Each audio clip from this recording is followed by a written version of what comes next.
Guys, tingnan nyo guys. Kita nyo yan?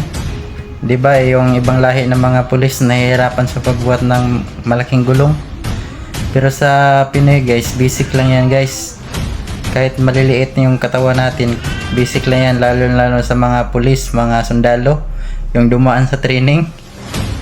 Yung dumaan ka sa training, nadaanan na ano mo talaga to, na experience.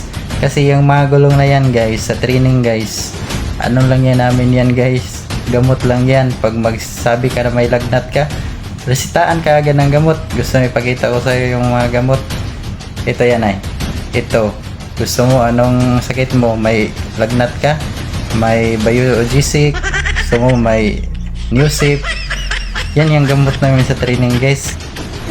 At marami pang ibang gamot guys. Lahat ng gamot na gusto mo nandun na sa training.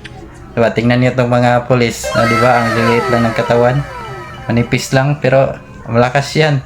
Kasi experience nila yung gamot na yan. Lagi yung tinitake sa training. Yan yung resita namin pag may sakit kami.